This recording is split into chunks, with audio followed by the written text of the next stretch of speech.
What's up, guys? It's Analyst, and I'm back. Now we are at week 14, so this is the first week of the fantasy playoffs for a lot, if not most people. If you have a larger league, maybe it started week 13. But for most of you guys, this should be the start of your fantasy football playoffs. I'm recording this on Friday, and this is a day after the Los Angeles Rams came with a revenge against the New England Patriots. Unfortunately, the Rams, I'm saying unfortunately because I'm a Patriots fan, but the Rams took them to town.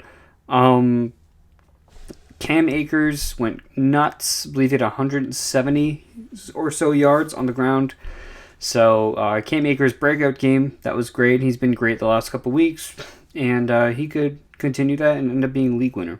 So, but for now, let's review all these matchups. Now, last week, I made the mistake of including too much DraftKings. From the comments, what I got from a lot of you guys is you're more here for the matchups and not so much the DraftKings. So DraftKings is going to be like a bonus, right? So if I'm talking about a situation, if I'm talking about a game, then I'll bring up on DraftKings, this guy's got a cheap price. And I know there's people that do like DraftKings a lot or come here for that. So I'll make sure to address it, but at the same time, I think what's really important here is the matchups. So that's what I'm going to stick to. We're just going to stay on good old team rankings here. And let's go over each matchup. I have some notes with me. If you guys enjoy the video, like, subscribe, hang out, stay at the channel. And I'm going to jump into this. So I have water with me today. I am a Patriots fan, as I mentioned. So, I'm drinking the water of losers right now. But we're going to make you guys winners this week. Hopefully move on to semifinals and finals. Take those fantasy championships. So, let's just start with the first game here. The Andy Dalton revenge game. Cincinnati Bengals hosting the Dallas Cowboys. Now, I mentioned it was an Andy Dalton revenge game. Dallas favored by 3.5 points here, 43-point total. Very, very low. So, let's start with Dallas, okay? I want to start with Dallas because I want to talk about Andy Dalton. It's first time playing against Cincinnati in his career, and he's got a full arsenal of weapons with him. Obviously, the offensive line still has some issues, but Cincinnati, no Carlos Dunlap, traded him away. They're just completely depleted on the defensive side, and they didn't really have much going for them either way. So, I do like Andy Dalton. If you're desperate for a streamer this week, I think he's more than happy to play against the team that benched him on his birthday last year. So Andy Dalton, if you're desperate, you can fire him up. But, this is the playoffs, so hopefully you have someone better than Andy Dalton. Just, fair warning if it's like, if you have a really bad option, like a Brandon Allen, like I'd start Andy Dalton over Brandon Allen. I'd start Andy Dalton over Mike Glennon, likely over Nick Mullins, who will be down here somewhere. But so that's where I stand with Andy Dalton there. When it comes to, Zeke. So Zeke came back a little bit last week. We saw he put up a respectable 13 points against a really tough Baltimore defense.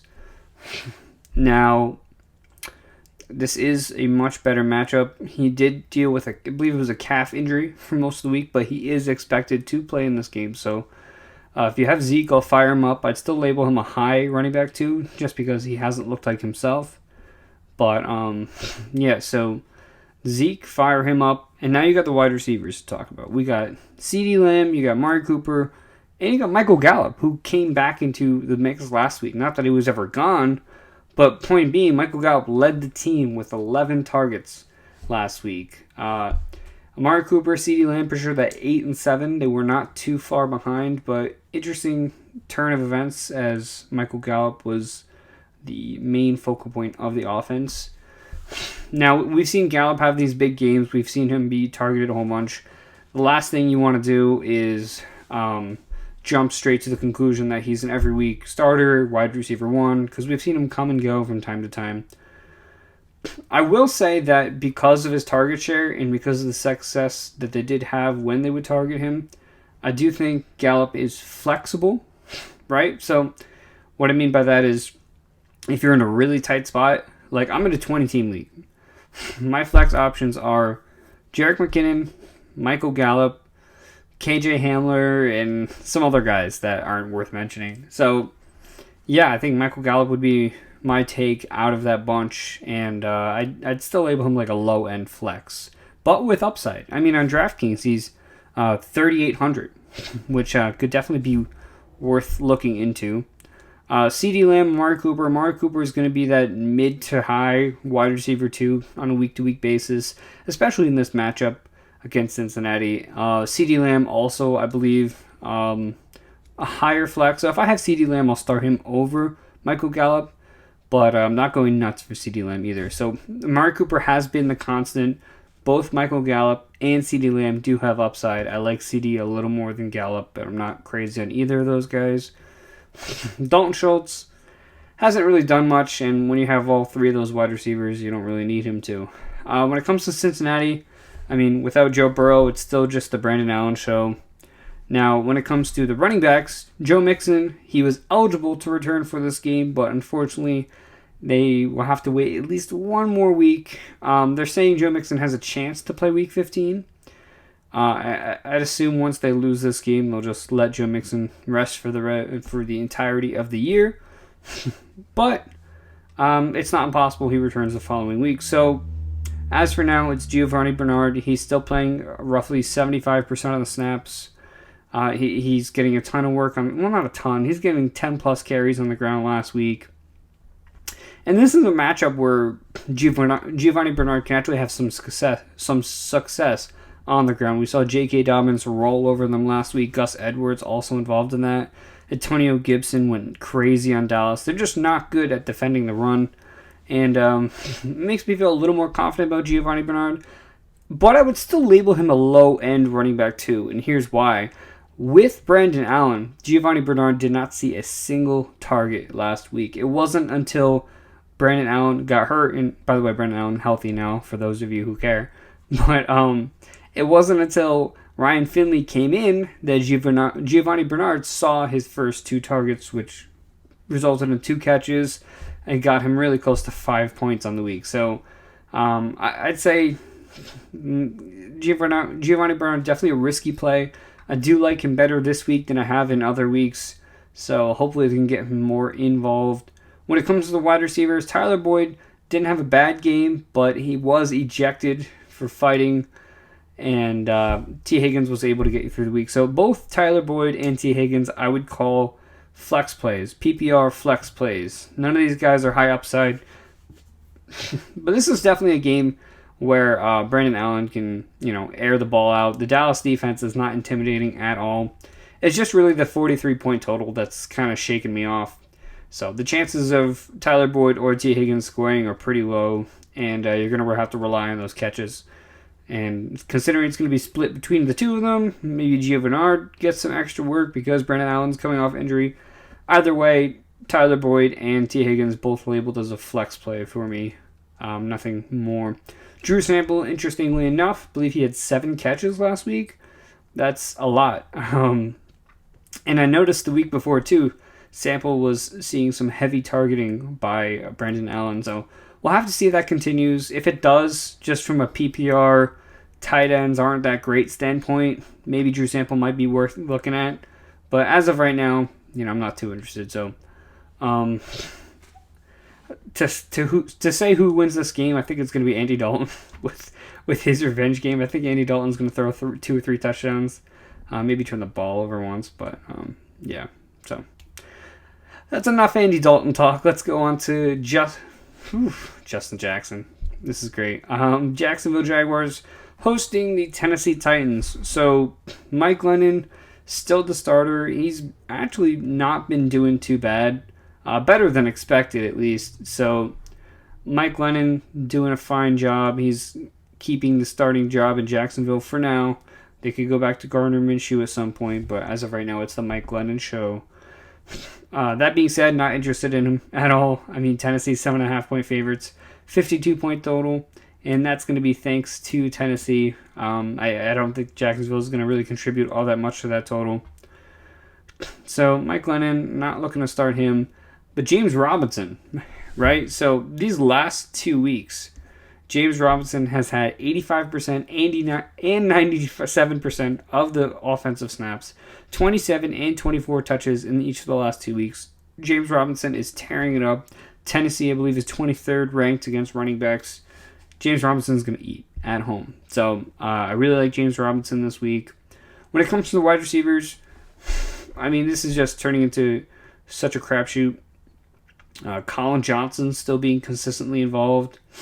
DJ Chark not getting targets. Laviska Shenault had a touchdown last week. I mean, to find which Jacksonville wide receiver you want to put your trust in is just not easy to do. So just overall staying away from all these Jacksonville wide receivers. They all do have their own individual upside, that being Keelan Cole, Laviska Shenault, DJ Chark, and even Colin Johnson, who's been coming on lately. So they all have their individual upside. I would put DJ Chark at the top of that list as a flex play, but still not trusting any of these wide receivers. This is playoff time. We can't be trusting Mike Glennon with our playoff hopes.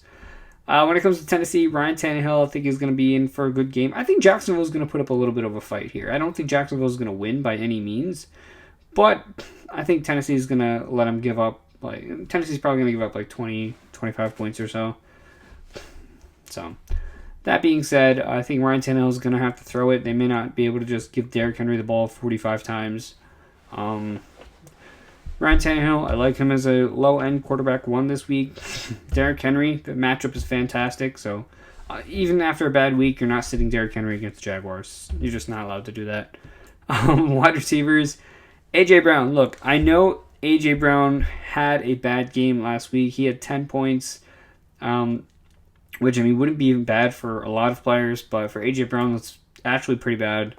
A lot of that due to the fact that he had a fumble at the 1 yard line. So rather than taking that in and making it an 18.7 point game, it was a 10.7 game. So that could have been a huge swing. We wouldn't even be worried about that right now. But regardless, love A.J. Brown this week. When it comes to Corey Davis, having that huge week like he did last week, can he continue that? And yeah, I think he can. I mean, the matchup is great, right? Adam Humphries on IR, a big factor as to why he's getting more targets. Jonnu Smith was out last week, and although he's back now, he did practice in full on Thursday. He's still coming off injury. Anthony Ferguson was still involved. So I think Corey Davis is going to keep his role on that offense because that's how they really move the ball. A.J. Brown's kind of that big play guy. Derrick Henry's going to get it done on the ground. And Corey Davis has been there, between the tackles, not between the tackles, like between the lines, third down type guy. So Corey Davis is going to keep killing it. I like him as a good flex this week. I'll call Corey Davis a good flex because of the fact that this could turn into Derrick Henry getting the ball 35 times. It does make me a little hesitant on naming Corey Davis a wide receiver 2, but I still do like him as a decent flex. Jonnu, I'm not really feeling it. He's got the weekly upside, but again, this could be a Derrick Henry game. Could be Corey Davis continuing his streak type game, A.J. Brown. So there's not really too much room for Jonnu to flourish in this type of game. So avoiding that. Let's move on to this game. We got Houston hosting the Chicago Bears hosting the Houston Texans. I always get confused about which one's on top. Houston actually 1-point favorites in this. Mitch Trubisky continuing his starting streak here. He's got a good matchup at home. I talked about Mitch Trubisky last week, I believe, as being a very good streamer for the entirety of the playoffs. He didn't put up a ton of points last week, but he's got a chance to fix that this week. I think this is going to be a closer... I mean, last week was a close game, but it just ended up being the David Montgomery show. It really well, again, could be the David Montgomery show again this week. Houston, one of the worst defenses against running backs. I believe they're 31st or 32nd ranked against running backs. David Montgomery coming off a hot week. I think he continues that streak. He's really just kind of carrying their offense right now. Allen Robinson not coming off a huge week, but again, I think Houston's going to have to force them to throw the ball. For a large part of that Lions game, the Bears were just kind of ahead and running up the clock, and then the Lions ended up making a comeback. But when it comes to this game, I think Houston's going to keep it tight throughout the game, which should force them into more passing situations. Still really do like David Montgomery as a low running back 1. Mr. Trubisky, I put him on the high QB2 radar. Allen Robinson, I think he's going to be a low-end wide receiver 1 this week. When it comes to the other wide receivers on this team, I'm not really buying into it right now. I'm not really buying into Anthony Miller or Darnell Mooney. There haven't been consistencies from either of those two guys. Now, when it comes to DraftKings, I haven't mentioned DraftKings in a little bit in this episode, I guess. But Cole Kmet, he's really starting to come on these last 3 weeks. So I put out a tweet, and within the last 3 weeks for the Bears tight ends, the amount of snaps Cole Kmet has played 143 snaps. Jimmy Graham has played 87. When it comes to targets, Cole Kmet has 13, Jimmy Graham 7. Production, Cole Kmet 752 and a touchdown. Jimmy Graham only 3 catches throughout the last. This is total, not average, through the last 3 weeks. And fantasy points. The last 3 weeks, Cole Kmet has a total of 18 fantasy points, 6.1 per game. Jimmy Graham 6 total fantasy points through the last 3 weeks. So there is a changing of the guard in Chicago. Cole Kmet is taking over as the team's starting tight end. Jimmy Graham is definitely droppable. Cole Kmet should be picked up. He's got a great schedule ahead of him. On DraftKings, I believe he's only 2,900 this week, so definitely worth looking into in that aspect. Still a desperate start. He's a rookie tight end. And there haven't been many of them to do much of anything this year. Whew. Take a drink, guys. Now, when it comes to Houston, right? Deshaun Watson, he doesn't understand why Chicago wouldn't want him. Why they didn't think so highly of him. Why they wouldn't want to pass on him for Mr. Trubisky. I guess you could call it a revenge game. Maybe more so of a I told you so game. Regardless, I think Watson's going to be just fine in this matchup. I know it's Chicago, and they've been kind of hit or miss about defending. But Matt Stafford last week just threw 4 touchdowns on them. So, not really worried about it. So I do like Deshaun Watson this week. When it comes to the running backs, David Johnson actually was placed back on injured reserve. I believe it was the COVID. Actually, not injured reserve. I'm sorry. He was placed on the COVID list. Apparently, there's some issues within his family. I would assume COVID related, right? Because the fact that he had to take time to go meet with his family, not expected to make it back before the game, and then he's placed on the COVID list.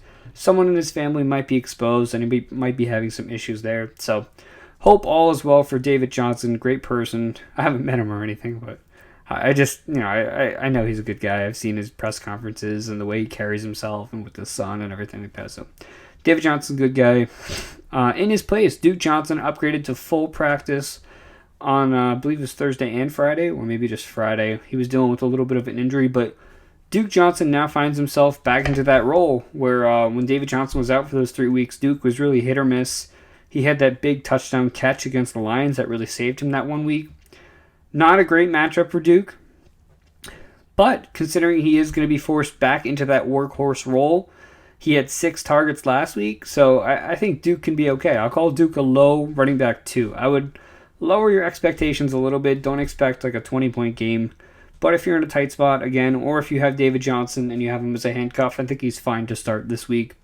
When it comes to the wide receivers, Brandon Cooks listed as questionable. He did practice in a limited fashion throughout the week. I believe they said it was a neck/head injury, neck shoulder, something like that. So as of right now, he's questionable. He's banged up going to this matchup. We'll see if he's able to play, but he is expected to play as of right now. Kiki Kuti led the team in targets last week. He's got the optimal matchup against Chicago. So, I'll be firing up Kiki Kuti as a PPR flex play. When it comes to the tight ends, there just hasn't been much involvement at all. So, not really interested in any of these Houston tight ends. 46-point total isn't bad. I think they're going to beat that. And I think Houston's going to come out to win there. We got Carolina hosting the Denver Broncos. So, Carolina Panthers at home. Teddy Bridgewater coming off the bye week. Christian McCaffrey coming off the bye week. I don't even know what the injury is now. I think it was, I don't know if it's a new injury or if he re-aggravated a different injury. Regardless, Christian McCaffrey is not playing this week. So Mike Davis is going to be in there, and I think Mike Davis is startable as a decent wide receiver too, a mid to high, not wide receiver, mid to high running back too this week. When it comes to wide receivers, DJ Moore was one of the players that was put on the COVID list. There was actually a couple of other Carolina players and receivers put on that list. But yeah, I mean, because of the fact that Moore was on it, he still hasn't come off of it. He's actually expected to miss this weekend's matchup against Denver. So Robbie Anderson and Curtis Samuel, I'd label them both as starts. Curtis Samuel as a low wide receiver 2/flex. Robbie Anderson as a mid to high wide receiver 2, especially without Moore there. So, and Mike Davis, maybe he sees some extra targets, some extra looks with DJ Moore being labeled out. I'm not going to talk about the Carolina tight ends. And look, if I'm not talking about these tight ends or I'm not talking about certain positions, that's because it's not worth talking about. I'm not going to talk about Ian Thomas maybe getting a target every once in a while because he just doesn't. And even with Moore out, it doesn't intrigue me at all. So, when it comes to Denver, can't really trust anyone. I mean, Noah Fant, his weekly ceiling is like 9 points. As someone who has Noah Fant, I know for a fact that he just cannot hit over 10 points. I don't think he's hit over 10 points since like week 2. So, look, if you have another option at tight end, like I know Mike Gesicki, a buddy of mine, he has Noah Fant and Gronk. I told him to start Gronk. I mean, Gronk's been killing it lately, and Noah Fant, he's just, if you want points, Noah Fant can't give you that. He doesn't have a lot of upside. He might have a decent floor, and he's proved that he has a decent floor. He had 7 targets last week, but it hasn't translated to anything. And a large part of that is because of Drew Lock, his struggles, and this whole offense struggling. So yeah, I mean, Noah Fant, sure. If you're looking for a low-end tight end 1, Melvin Gordon, it's a good matchup for Melvin Gordon. He's paired together a couple of good weeks, so Melvin Gordon I don't mind starting. When it comes to these wide receivers, I don't trust Jerry Jeudy. I don't trust Tim Patrick. If Tim Patrick didn't get the 2 touchdowns last week, we wouldn't be talking about him. He is a good player. I'm not saying he's not. But it's just hard to trust anyone from Denver, and even Noah Fant being a low tight end 1. So, yeah. That's going to be that. Carolina 4-point favorites. There's no total, no money line at the moment. Assuming that's due to uncertainty about who's going to play for Carolina between DJ Moore and stuff like that. Chris McCaffrey. We got the New York Giants hosting the Arizona Cardinals. Arizona Cardinals 1.5-point favorites. Giants coming off a big game. They just took out the Seattle Seahawks. Very unexpected. Joe Judge doing an excellent job with these Giants. Now, Daniel Jones is expected to return for this game. Don't know if that's necessarily too much of an upgrade. It might be an upgrade for these pass catchers with Sterling Shepard and Darius Slayton and stuff like that, but not so much of, Daniel Jones might throw the ball a little more, turn the ball over a little more than Colt McCoy might. So, that being said, Daniel Jones, Arizona has given up a good amount of points to quarterbacks. He's coming off injury. It sounded like a serious hamstring injury that might limit his rushing ability for Daniel Jones. So, not a fan of Daniel Jones this week. Wayne Gallman, Devontae Freeman is still not back into the lineup. So, Wayne Gallman is going to continue to be that week-to-week running back too. Arizona has been pretty against running backs lately. So, I think Wayne Gallman can actually have a pretty decent game here. He had 130 or so yards last week. My only worry is Alfred Morris. I'm pretty sure Alfred Morris scored twice last week, which does complicate things. And Alfred Morris has looked good too. But, so it does limit the ceiling for Wayne Gallman. But he still has been far and away the best running back on the team. So Wayne Gallman, I'll continue to start him as a low-end running back 2 / really good flex play.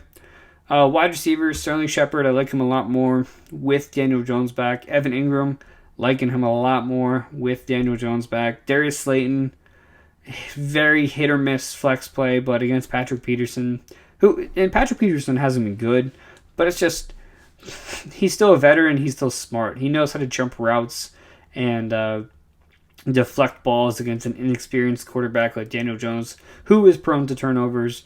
So regardless, I'm just not really looking forward to starting Darius Slayton in this matchup. Sterling Shepard, Evan Ingram, I'm fine with. When it comes to Arizona, Kyler Murray, as always, he hasn't been as good the last couple weeks. He is still healing up from that sprained AC joint. He did look a lot better last week compared to the week prior, when I believe he was up against the Patriots and he wasn't able to put up any points. Or was that last week? I don't even remember. No, that was 2 weeks ago. Yeah, 2 weeks ago when he played the Patriots, he just was not himself. Wasn't completely himself last week, but he's getting closer and closer. We saw the progression last week. So I do like Kyler. I think he's going to regain his QB1 status this week. When it comes to the running backs, Kenyon Drake, he's becoming a bit of a workhorse. He did not lead the team in snaps last week. Chase Edmonds ended up taking most of the snaps. Game script wasn't really there, but Drake still got it done. I mean, he still got that touchdown, and he's still getting targeted a lot more now than he was in the beginning of the year. So Kenyon Drake is turning into an every week start. With being 1.5 point favorites, they could be in a favorable game script in this matchup. So, I like Kenyon Drake as a weekly running back 2 going forward. Wide receiver wise, DeAndre Hopkins dealing with a couple of injuries himself. I'm not too sure what they were on top of my head. I believe it's similar to Cooks. He got like a neck, shoulder type thing going on. Might be wrong. Either way, DeAndre Hopkins did return to practice today, and he is expected to play in this game. Christian Kirk not be getting involved. No one else, Larry Fitzgerald coming back, so I'm not really too interested in any of these other Arizona wide receivers. Dan Arnold, worth mentioning, had that big touchdown last week. With Larry Fitzgerald, he won't see the targets, but just wanted to give my guys Dan Arnold some respect, I guess. I don't know. Okay, Miami Dolphins hosting the Kansas City Chiefs. So Kansas City 7-point favorites, as it should be. 50-point total, pretty good. Tua threw the ball a ton last week, and he's gonna have to do it again. He's practicing in full. He's looked more explosive, right? So he's been dealing with a thumb injury, but he has been a little more explosive with the offense. They're going to have to put up a ton of points if they want to beat Kansas City. 7-point total. 7-point underdogs. Yeah, he's going to have to throw it.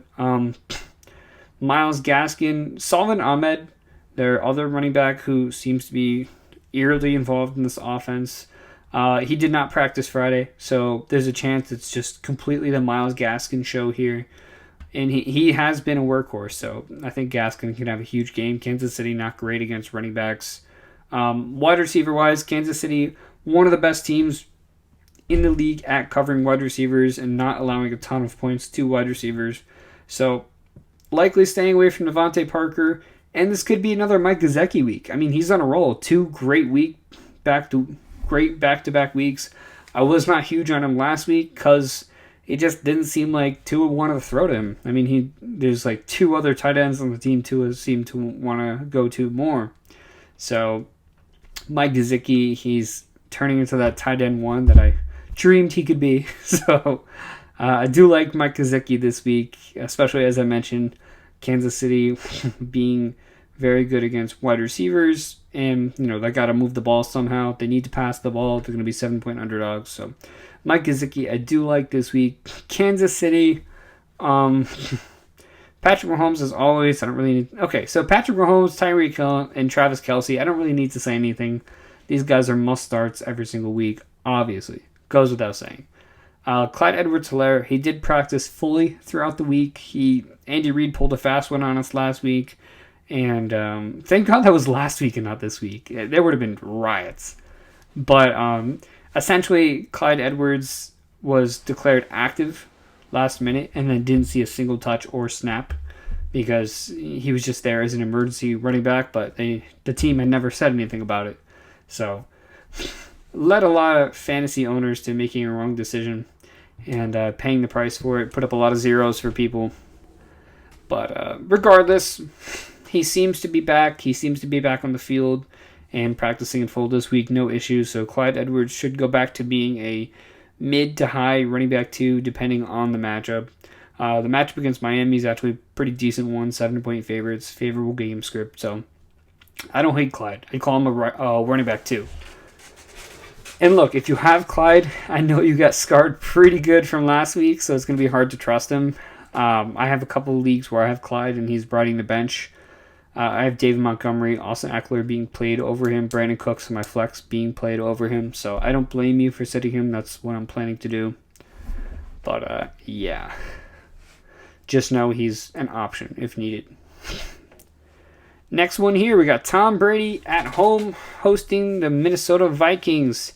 Tom Brady and the Bucks, 6.5-point favorites. That's pretty interesting. 53-point total. That's pretty high. Is it the highest? No, Green Bay and Detroit is the highest. But this is, I believe this is the second highest. Where'd it go? Here it is. There you are, Tom. There you are. So how do we feel this week? I mean, Tom Brady, I think this is a great matchup for him. He got that extra time with the bye to, I guess, finally connect with his receivers. I don't know. I feel like Tom's going to go on a little bit of a rampage to end off this season. I think they're going to win out, and they're going to make a serious playoff push. And it's not biased. Regardless, Ronald Jones. I do like Ronald Jones a lot in this matchup. Minnesota has not been great against running backs. 6.5-point favorites. So game script should be there for Ronald Jones. Regardless, I think they're going to air it out. Antonio Brown, Chris Godwin, Mike Evans, are they startable? Yeah, I mean, I'd label Antonio Brown as a flex play with upside because he's Antonio Brown. Mike Evans and Chris Godwin both practicing in full, no injury designation going into the game. They were both questionable during the week, but they ended up both being okay. So I like both these guys as high-end wide receiver twos. Mike Evans, more so over Godwin for me. He has been the number one guy in that wide receiver core. So, yeah, Mike Evans, Chris Godwin, both startable. Antonio Brown, flexible. Rob Gronkowski, mid to low tight end 1, just based on his explosiveness and what he's been able to do lately.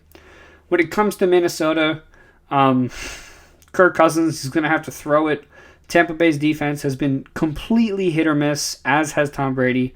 And I think with Tom Brady playing well, I think their defense is going to react in the same way. So not huge on Kirk Cousins this week. Dalvin Cook's an every week start no matter what, although the matchup is awful. He'll still get enough passing volume and probably some goal line touches to get you through the week and get you through the first round of the playoffs. Wide receiver-wise, Justin Jefferson, Adam Thielen, both auto starts, especially Jefferson. He's been nuts lately. He's already over 1,000 yards for a rookie wide receiver, and this is week 14. So Jefferson has been absolutely killing it. Adam Thielen in that category as an every week start as well. Both these guys, very good wide receiver twos. When it comes to tight ends, I think the position's been a bit neglected from Minnesota.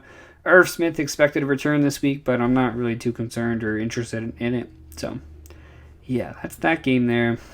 Again, I know I've been kind of ignoring that whole DraftKings thing, but look, David Montgomery, he's got a good price on DraftKings. I didn't specifically mention Myles Gaskin for DraftKings, but with his 5,600 point price, you heard me talking about how he's going to have the whole role to himself. Kind of tells you I like him in that play, so yeah. This is a boring game. Las Vegas Raiders hosting the Indianapolis Colts. A 52-point total. I don't know. This just seems like a low-scoring, offensive. It's like mediocre quarterbacks head-to-head. Like, Phillip Rivers has been meh. Derek Carr has been meh. And now they go head-to-head in this matchup. So, not entirely interested in... who am I interested in this game? I mean, let's start with Vegas. Derek Carr, not really. He has not been great. He had a decent game against the Jets last week, but that's the Jets. This is the Colts, and they have one of the best defenses in the NFL right now. Josh Jacobs. Apparently, during the beginning of the week, it was expected that Jacobs would not make it to this game. But he did practice Thursday, he did practice Friday, and it's looking like he's actually going to play in this one. So I do like Josh Jacobs. Josh Jacobs is in this game. I mean, the Colts have the best run defense. He's coming off injury. If you have another good option, then okay. But if you need to play Josh Jacobs, I'm okay with it. He could end up getting that goal line touch. Jalen Richard, in games when Josh Jacobs is there, Jalen Richard has not been a factor. So he has been seeing some extra passing work. Could result in some better points. Devontae Booker, in Jacobs' absence, hasn't done much at all. So they could lean on Jacobs a little bit here. Wide receiver-wise, Nelson Aguilar, not interested. Henry Ruggs, he had that play because of the blown call by the Jets. Or blown tanking. So not interested in Ruggs. It's really just Darren Waller, maybe Josh Jacobs for me, for the Vegas Raiders. I mean, Waller, you saw last week, had 200 yards, like 13, 14 catches, 2 touchdowns. Nuts. This guy's nuts. Indianapolis Colts. Now, Phillip Rivers. See, this is on the opposite side of the spectrum. This is a good matchup for the Colts. Not a great matchup for the Vegas. Rivers, I think he's definitely streamable this week if needed. Jonathan Taylor, coming off another decent game. He's stringing together these good games, and it makes him startable this week as well against Las Vegas as a decent running back too. Wide receivers, look, I know T.Y.'s been tearing it up lately with Phillip Rivers. I want to see if that continues. I had it out there that Michael Pittman was a league winner, and I still do believe he can be. It's just so... It's just my luck that just when I have Michael Pittman on a good bunch of my teams, that T.Y. Hilton comes in and starts, creating this connection with Phillip Rivers he didn't have the entire year. Now, Hilton is great against the Texans, and he's always been great against the Texans, so that could explain last game. But even the game before, he was very much involved, so we'll have to see how this wide receiver core goes moving forward. I did not mention Nyheim Hines. He is seeming to be an every week flex type play, desperate PPR running back too. It's funny. We're saying it's week 14. I'm still like, I want to see what Hines can do. I want to see his involvement. So, look, it's a great matchup. This could just end up being Jonathan Taylor. This could end up being, T.Y. Hilton, whatever it is. So, yeah, I mean, the risk is there with Nyheim Hines. He could put up like 5 or less. He could put up 15, 20. And, so I'd call him an upside play, but not a must start by any means. Tight end wise, it's been a cold crapshoot between Trey Burton having big games, and then all of a sudden Jack Doyle gets a touchdown, Mo Alley Cox gets a big reception. So, although Trey Burton is leading that charge for the Indianapolis Colts, I'm not entirely interested in any of them. A lot of 4 o'clock games here. How many 4 o'clock games are going? 1, 2, 3, 4, 5, 6. That's a lot. That's 6 4 o'clock games. That's interesting. I don't know why I'm bringing that up. Seattle gets a bye week. Just kidding. They played the Jets. Same thing.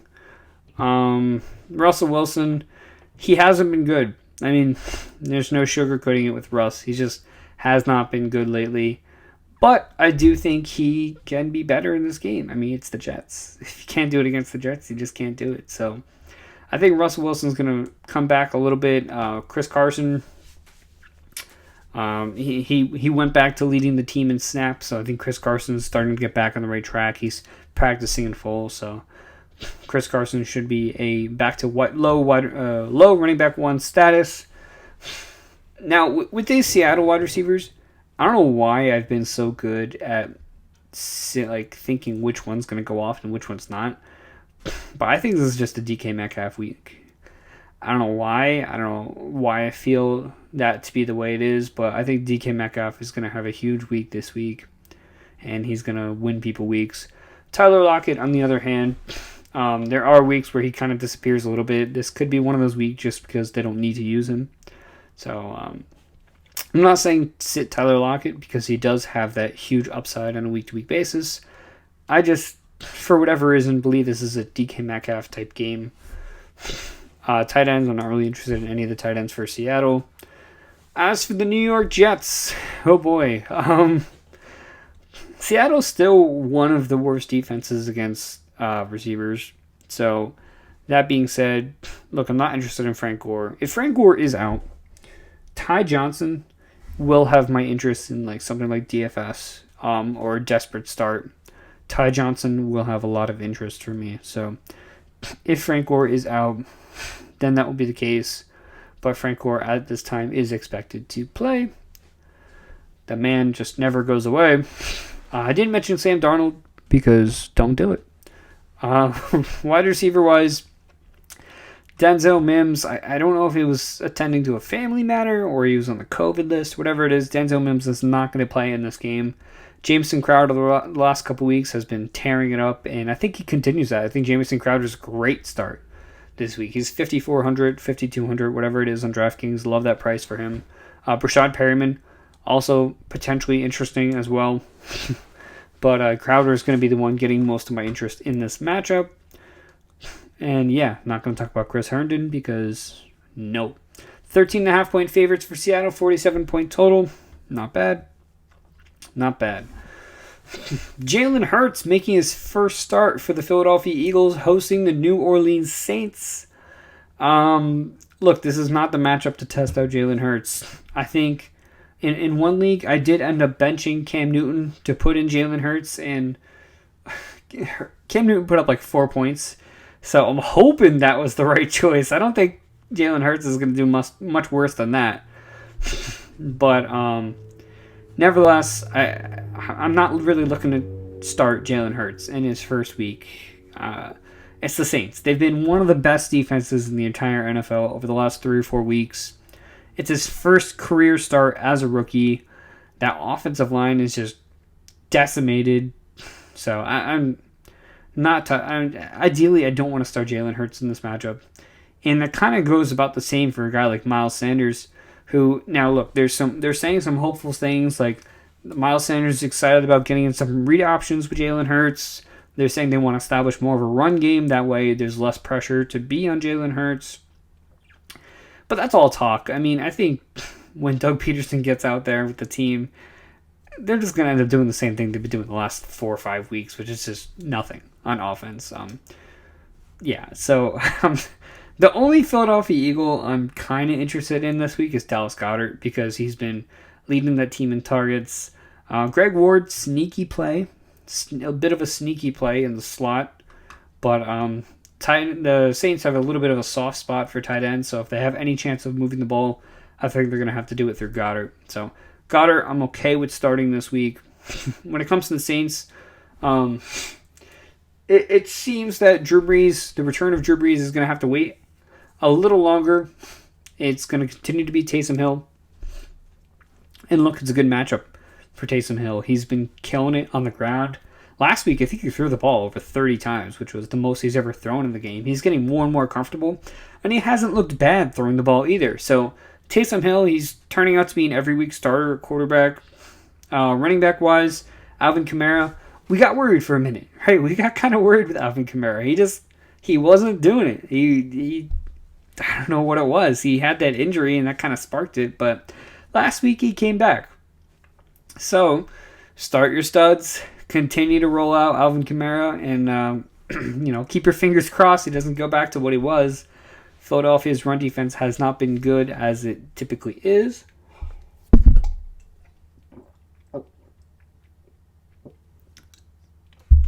I like water. Whew. Michael Thomas dealing with an injury during the week, believe an ankle. But considering it a high ankle during the year, probably just maintenance related. I don't think he re-aggravated anything, but he's likely keeping it limited. So Michael Thomas, still a fine start in my opinion. He can get you. I mean, because when Taysom Hill's throwing the ball, it's on Michael Thomas is still very much involved. Getting close to 30, 40, 50% target share. Yeah, he hit 50% of the target share. I think it was 2 or 3 weeks ago. So Michael Thomas, still very much a large part of this offense. and I will continue to start him. But oddly enough, not interested in any of these other New Orleans pass catchers. Not interested in Jared Cook. Not interested in Adam Troutman, Manuel Sanders. I'm just not.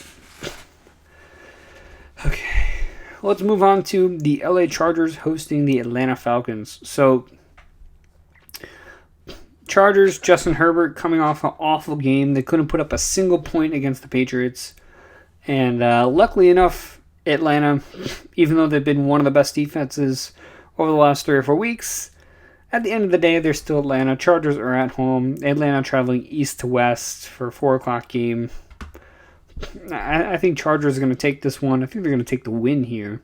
I think Justin Herbert's going to have a great game. I think he's going to go back to being his offensive rookie of the year that he has been before that Patriots game. He could put up 300-plus yards, 3 or 4 touchdowns. Austin Eckler, bounce-back game for him as he gets healthier and healthier.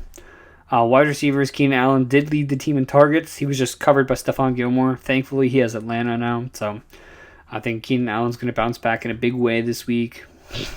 Mike Williams continues to be a upside flex play, but low ceiling, high floor. High ceiling, low floor. Don't get that twisted. Hunter Henry, I think he had 1 catch last week, but again, with tight end being as bad as it is, I think Hunter Henry's well within that top 5 to 7 tight end. So not a lot of guys that would start over him. When it comes to Atlanta, look, the Chargers are awful on defense. Matt Ryan, he's had a couple of bad games. He's had a really tough schedule the last 4 or 5 weeks, and he hasn't been able to explode. And I think he could do it this week, even with Julio Jones out. And that's right, Julio Jones is out. Todd Gurley practicing in full. Don't care. This running back group is a complete disaster. Not interested in starting Todd Gurley at all. Wide receiver was Calvin Ridley with Julio Jones out in a good matchup against the Chargers. I think Calvin Ridley is going to eat this game. I know the spread is 1.5, and Atlanta's actually favored in this game, but I think the game script's going to have to call for a shootout, and I think Calvin Ridley is going to be very much involved. And tight end wise, Chargers not great against tight ends. Hayden Hurst with Julio out could see some additional targets. Worth noting, Olamide Zacchaeus, he's currently on injured reserve. And he seemed to be the second-year wide receiver that was kind of stepping up a little bit.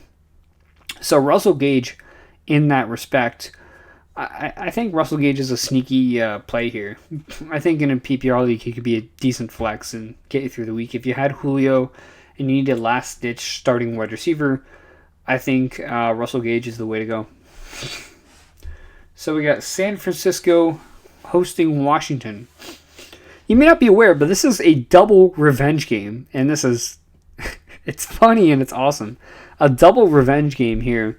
You got Jordan Reed revenge game against Washington, and you got Alex Smith revenge game against San Francisco. I'm sure there's, it could have been a triple if Trent Williams, if he, I don't know if Trent Williams is healthy right now. But if he is, triple revenge game. He's an offensive lineman. I don't know what kind of revenge an offensive lineman can have.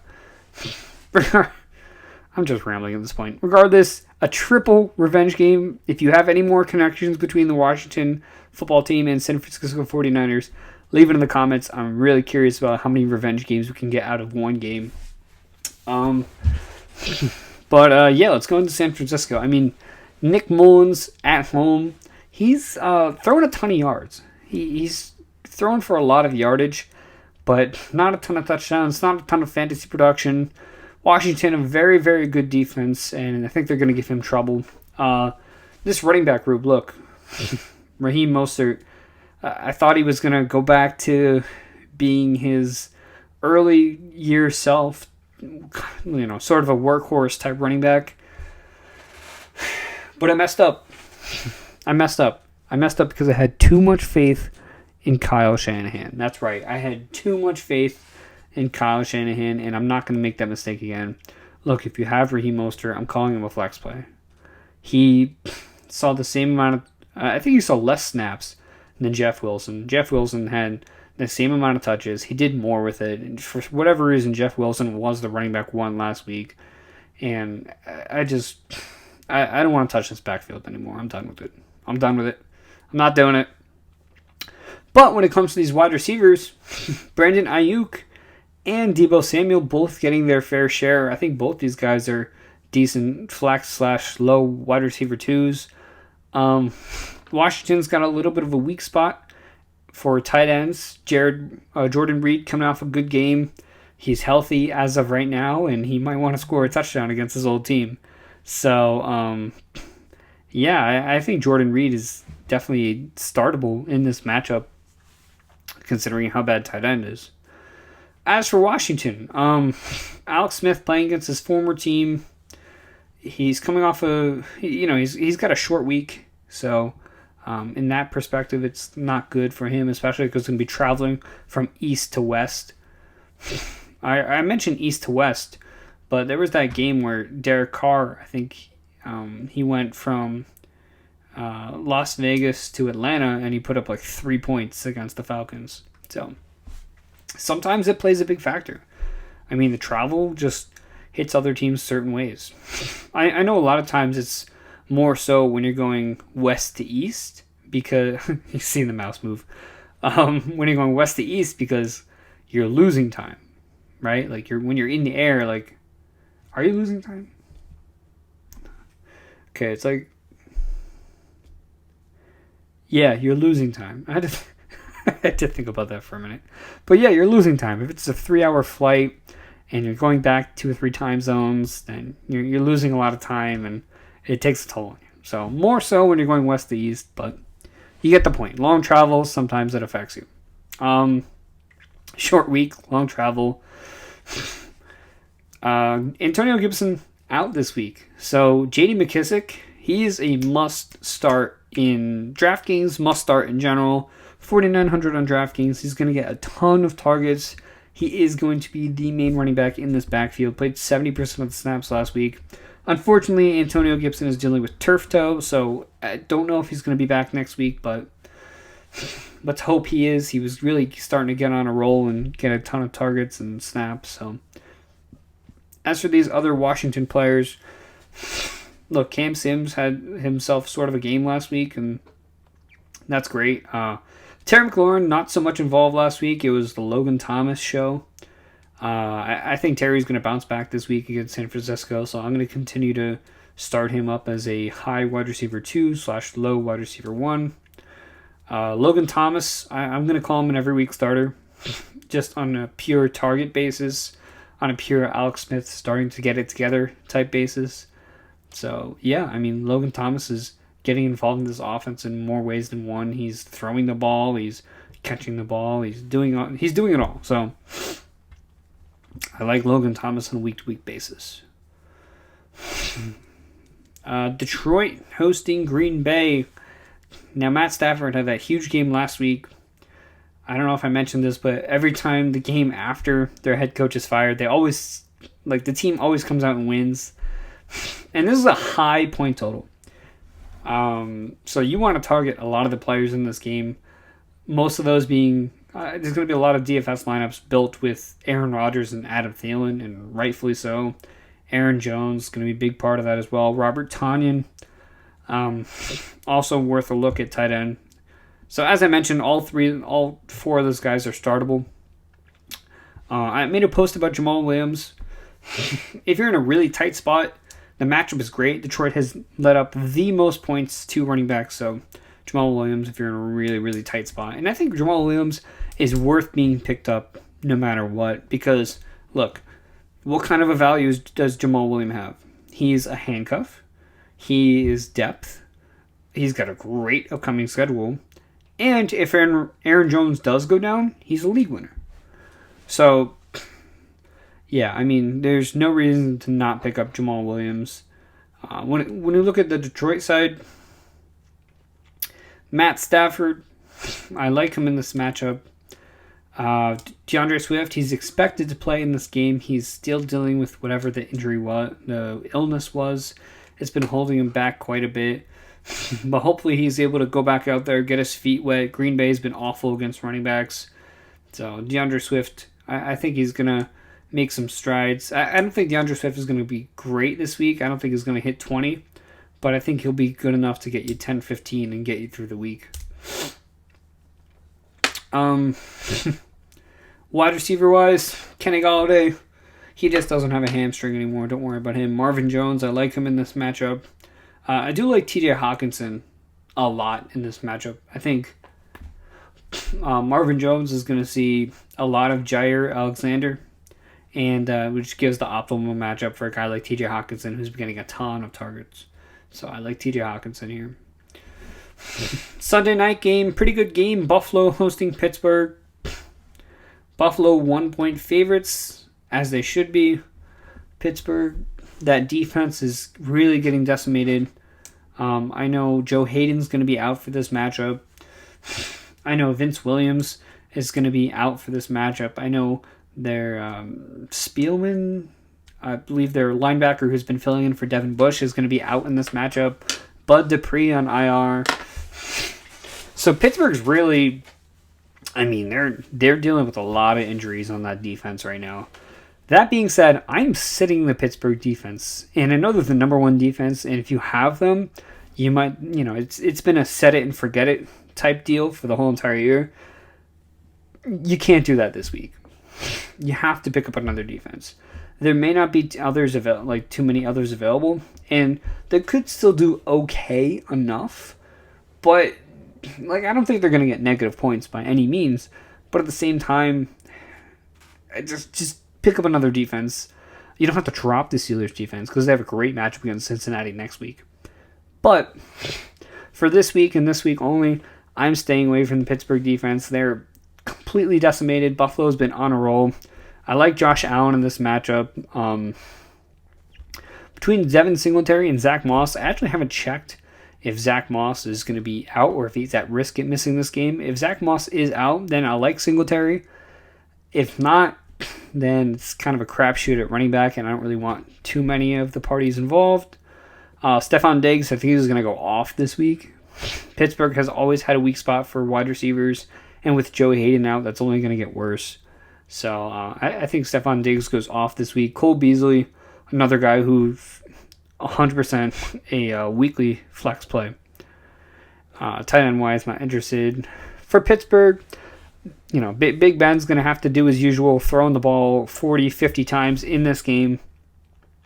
So I actually do like Big Ben in this matchup. Not a huge fan of James Conner coming back, although the matchup is good.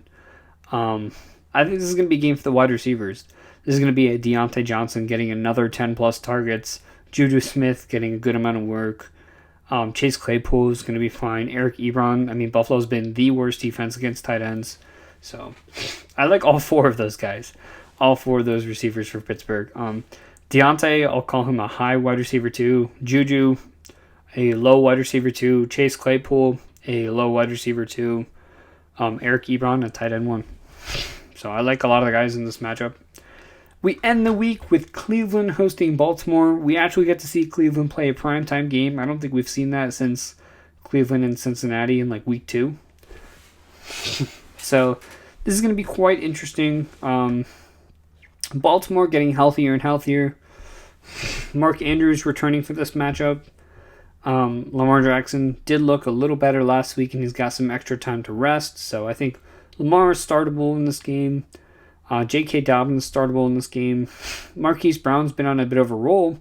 And when Brown did have his big game earlier in the year, it was against Cleveland. So Marquise Brown, I'd leave him a flex play. Mark Andrews, a tight end 1.